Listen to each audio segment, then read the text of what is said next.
اس نے میرے سامنے ہاتھ جوڑ لی اور کہنے لگی ابا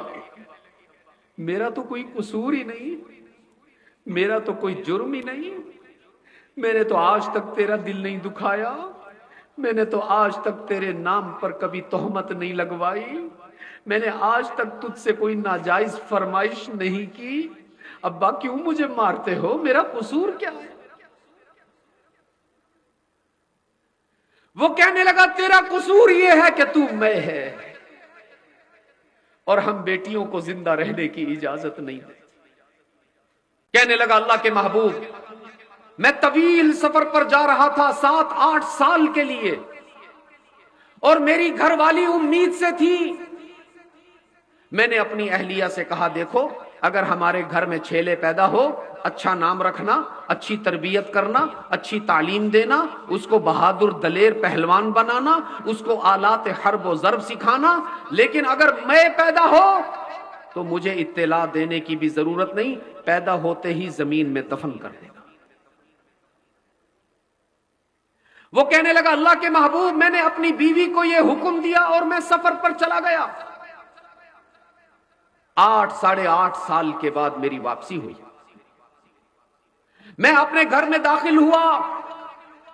اور گھر میں آتے ہی میں نے اپنی اہلیہ سے پوچھا بھئی بتاؤ وہ کیا خبر ہے، کہاں ہے میرا بیٹا، کہاں ہے میرا چھیلے، میں اس کو ملنا چاہتا ہوں، بلاؤ اس کو،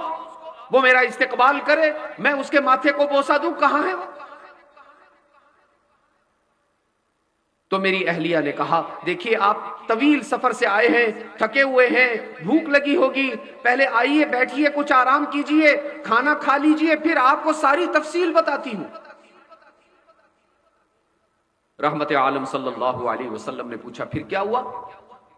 کہنے لگا اللہ کے محبوب میں اپنے گھر میں چلا گیا، کمرے میں بیٹھ گیا، تھوڑی ہی دیر گزری تھی کہ میرے گھر کے دروازے سے ایک چھوٹی سی 6-7 سال کی اتنی پیاری بچی داخل ہوئی کہ اس کو دیکھ کر لگتا تھا جیسے چاند کا ٹکڑا زمین پر اتر آیا۔ وہ گھر میں داخل ہوئی، اس نے مجھے احترام سے سلام کیا، میرے قریب آئی، میرے ماتھے کو بوسہ دیا، پھر کچن میں چلی گئی، وہاں سے جا کر دسترخوان لائی، میرے سامنے بچھا دیا، پانی لے کر آئی، میرے ہاتھ دھلائے، برتن لے کر آئی، دسترخوان پر بچھا دیے، پھر گرما گرم کھانا لے کر آئی۔ اللہ کے رسول اٹھ کے گئی نہیں، میرے ساتھ آ کر بیٹھ گئی اور اپنے چھوٹے چھوٹے ہاتھوں سے روٹی کے نیوالے توڑ توڑ کر مجھے کھلانا شروع کر دیے۔ رحمت عالم صلی اللہ علیہ وسلم نے پوچھا پھر؟ کہنے لگا اللہ کے محبوب اس بچی کی محبت میرے دل میں آ گئی، اس بچے کی اداؤں نے، اس کی خدمت کے جذبہ نے میرا دل جیت لیا۔ میں نے اپنی اہلیہ کو بلایا، بھئی ادھر آؤ بات سنو، یہ کون بچی ہے؟ اتنی اچھی بچی، اتنی پیاری بچی، اتنی خدمت گزار بچی، اتنا سلیقہ شعار بچی، یہ کون ہے؟ اس کے ماں باپ کون خوش نصیب ہیں؟ کہنے لگا اللہ کے محبوب میری محبت کو دیکھ کر میری بیوی نے کہا کہ چلے آج آپ کو میں بتا دیتی ہوں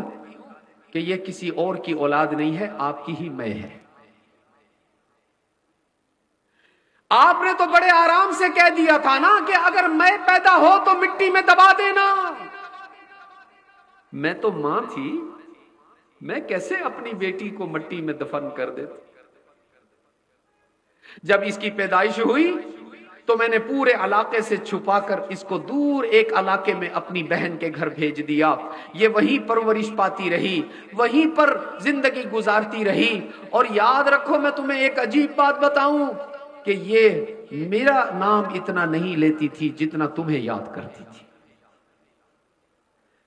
جب بھی میں اپنی بیٹی سے ملنے جاتی تو یہ مجھ سے پوچھتی اماں میرے والد کب واپس آئیں گے؟ میں ان سے ملنا چاہتی ہوں، میں ان کی خدمت کرنا چاہتی ہوں، میں ان کے ماتھے پر بوسہ دینا چاہتی ہوں، میں ان کو کھانا اپنے ہاتھوں سے کھلانا چاہتی ہوں۔ اور میں اس کو منع کرتی تھی کہ دیکھو کبھی اپنے والد کے سامنے نہ آنا، وہ بڑا سنگ دل ہے، وہ تمہیں معاف نہیں کرے گا، قتل کر دے. لیکن جیسے ہی اس کو پتا چلا کہ تم آ رہے ہو، اس نے کھانا پینا چھوڑ دیا اور اس نے کہا اس وقت تک نہیں کھاؤں گی جب تک اپنے والد سے ملاقات نہیں کروں گی. میں اس کو روکتی رہی کہ ماں ملنا، وہ تمہاری جان لے لے گا، وہ تمہیں قتل کر دے گا.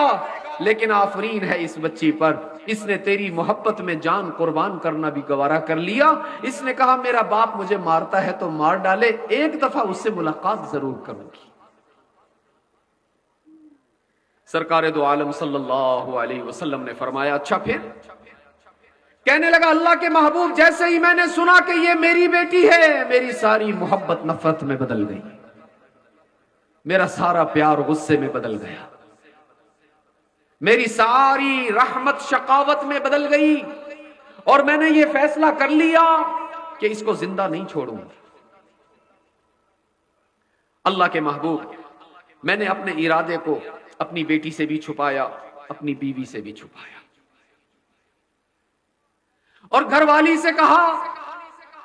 آج پہلی مرتبہ اپنی بیٹی سے ملاقات کر رہا ہوں تو میرا دل کرتا ہے اس کو بازار لے جاؤں، اس کو مٹھائی دلواؤں، اس کو کھلونے لے کر دوں، اس کو نیا لباس لے کر دوں. تم ذرا اس کو تیار کرو، اور ہاں ذرا وہ کچھ اوزار بھی دے دو، میں جنگل سے لکڑیاں کاٹ کر لاؤں تاکہ چولہے میں جلانے کے لیے ایندھن ہو جائے. کہنے لگا اللہ کے محبوب میری بیوی نے میری بیٹی کو تیار کیا، وہ تو پہلے ہی خوبصورت تھی، اس کا اور زیادہ میک اپ کیا، وہ تو 14ویں کے چاند کی طرح جگمگ جگمگ کرنے لگی. میں نے ایک ہاتھ میں بچی کا ہاتھ پکڑا، دوسرے ہاتھ میں اوزار پکڑے، اور بازار جانے کے بجائے بچی کو لے کر جنگل کی طرف چلا گیا. اللہ کے نبی میں نے بچی کو ایک درخت کے نیچے بٹھایا اور خود دور جا کر زمین میں قبر کھودنا شروع کر دیا. تیز دھوپ تھی، شدید گرمی تھی، قبر کھودتے کھودتے میں پسینے میں شرابور ہو گیا، تھکن سے نڈھال ہو گیا. میری بچی نے جب مجھے زمین پر بیٹھے ہوئے دیکھا تو دوڑتی ہوئی میرے پاس آئی، اپنے دوپٹے سے اس نے میرے منہ پر لگی ہوئی مٹی صاف کی اور آ کر کہنے لگی ابا ہم تو مٹھائی لینے کے لیے آئے تھے، ہم تو کھلونے لے کرنے کے لیے آئے تھے، یہ آپ قبر کیوں بنا رہے ہو؟ رحمت عالم صلی اللہ علیہ وسلم نے فرمایا پھر کیا ہوا؟ اس نے کہا اللہ کے محبوب میں نے اپنی بچی کو صاف صاف بتا دیا کسی اور کے لیے قبر نہیں بنا رہا، تیرے لیے بنا رہا. وہ کہنے لگا اللہ کے نبی جیسے ہی میری بیٹی نے سنا کہ یہ اس کے لیے قبر بنائی گئی ہے، اس نے میرے سامنے ہاتھ جوڑ لی اور کہنے لگی ابا میرا تو کوئی قصور ہی نہیں، میرا تو کوئی جرم ہی نہیں، میں نے تو آج تک تیرا دل نہیں دکھایا، میں نے تو آج تک تیرے نام پر کبھی تہمت نہیں لگوائی، میں نے آج تک تجھ سے کوئی ناجائز فرمائش نہیں کی، ابا کیوں مجھے مارتے ہو؟ میرا قصور کیا ہے؟ وہ کہنے لگا تیرا قصور یہ ہے کہ تو میں ہے اور ہم بیٹیوں کو زندہ رہنے کی اجازت نہیں دے. رحمت عالم صلی اللہ علیہ وسلم نے پوچھا پھر کیا ہوا؟ وہ کہنے لگا اللہ کے محبوب جیسے ہی میری بیٹی کو پتا چلا کہ میں اس کو زندہ زمین میں دفن کرنے والا ہوں، وہ سر سے پاؤں تک پسینے میں ڈوب گئی، زور زور سے چیخیں مار مار کر رونے لگی اور ہاتھ جوڑ کر کہنے لگی ابا مجھے معاف کر دے، ابا مجھے نہ مار، میں وعدہ کرتی ہوں کبھی تجھے اپنا منہ نہیں دکھاؤں گی، میں وعدہ کرتی ہوں کبھی تجھ سے روٹی نہیں مانگوں گی، میں وعدہ کرتی ہوں کبھی تجھ سے فرمائش نہیں کروں گی، کبھی تیرے سامنے نہیں آؤں گی، مجھے زندہ رہنے دو. ابا آج تک میں کبھی رات کو اکیلے نہیں سوئی، مجھے اندھیرے سے ڈر لگتا ہے، میں اس قبر میں کیسے اکیلے رہوں گی، مجھے بھوک لگے گی تو کھانا کون دے گا، مجھے پیاس لگے گی تو پانی کون پلائے گا. اچھا اگر مجھے قبر میں ڈالنا ہے میری اماں کو بھی تو ڈالو نا، میری خالہ کو بھی تو ڈالو نا، مجھے اکیلے قبر میں نہ ڈالو ابا، مجھے ڈر لگتا ہے. رحمت عالم صلی اللہ علیہ وسلم نے پوچھا ظالم تجھے اس بچی پر رحم نہیں آیا؟ تجھے اس بچی کے آنسو نظر نہیں آئے؟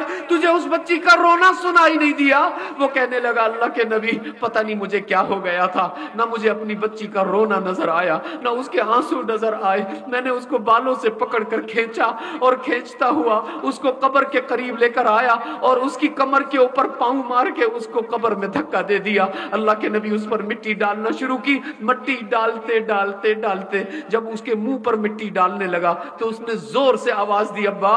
آج تو طاقتور ہے میں کمزور ہوں، جتنا ظلم کرنا ہے کر لے، ایک دن ہوگا تیرا گریبان ہوگا اور میرا ہاتھ ہوگا، گن گن کر تجھ سے ظلم کا بدلہ لوں گی۔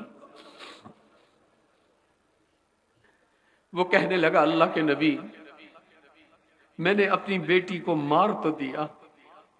لیکن وہ دن ہے، آج کا دن ہے، میں راتوں کو سو نہیں سکتا، میں جب سونے کے لیے آنکھیں بند کرتا ہوں تو میرے کانوں میں بچی کی چیخیں سنائی دیتی ہیں، میں جب روٹی کھانے لگتا ہوں تو روٹی نہیں کھا سکتا، مجھے ایسے لگتا ہے کہ اپنی بچی کا گوشت کھا رہا ہوں،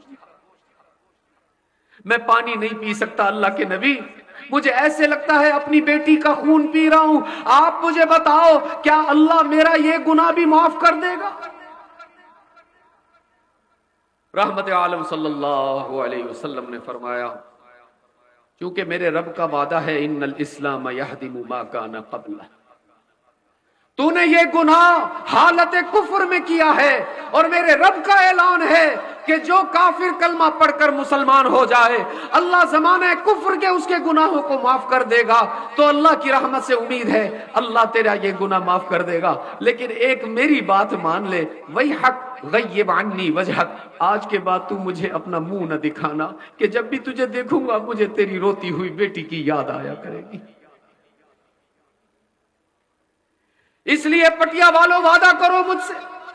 کہ بیٹیوں کے پیدا ہونے پر کبھی غمگین نہیں ہوگے، وعدہ کرتے ہو؟ اس لیے کہ بیٹا ہونا بیٹی ہونا یہ کس کا اختیار ہے؟ فرمایا یخلق ما یشاء یہب لمن یشاء اناثا ویہب لمن یشاء الذکور۔ رب العالمین نے فرمایا یہ اختیار میں نے کسی کو نہیں دیا، نہ بیٹی کے پاس ہے،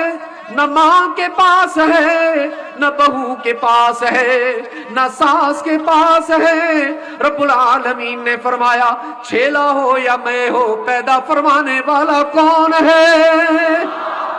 اللہ کے سوا کوئی نہیں، نہ کوئی معبود ہے ہمارا، نہ کوئی مسجود ہے ہمارا، نہ کوئی علام الغیوب ہے۔ اس لیے رب العالمین نے ہم سب کے لیے قانون بیان فرمایا، ہم سب کے لیے ضابطہ بیان فرمایا۔ رب العالمین نے فرمایا قضا ربک اللہ تعبدوا الا ایہ، کسی اور کی عبادت نہ کرنا، کسی اور کا سجدہ نہ کرنا، کسی اور کے سامنے طلب کے لیے دامن نہ پھیلانا، کسی اور سے مشکلات میں مدد نہ مانگنا، اس لیے کہ ہم سب کا معبود کون ہے؟ ہم سب کا مسجود کون ہے؟ ہر جگہ موجود کون ہے؟ میرے عزیز دوستو، یہ پوری کائنات اللہ نے ہمیں عطا فرمائی ہے کہ اللہ کو ہم سے پیار ہے۔ اور میں کہا کرتا ہوں بے شک آسمان بھی اللہ کا انعام ہے، زمین بھی اللہ کا انعام ہے، اولاد بھی اللہ کا انعام، مال اور دولت بھی اللہ کا انعام، ہواؤں کا چلنا بھی اللہ کا انعام، رات کا اندھیرا ہو، صبح کا سویرا ہو، جانوروں سے ملنے والا دودھ ہو یا گوشت ہو، یہ سب اللہ کا انعام ہے، لیکن اللہ کا سب سے جو بڑا انعام ہے وہ یہ کہ اللہ نے مجھے اور آپ کو محمد مصطفیٰ عطا فرمایا ہے صلی اللہ۔ یہ اللہ کا سب سے بڑا انعام ہے، یہ اللہ کا سب سے بڑا احسان ہے۔ یاد رکھنا اللہ کو اپنی کسی مخلوق پر ناز نہیں ہے، بس محمد مصطفیٰ ہے جس پر اللہ نے ناز کر کے دکھایا ہے۔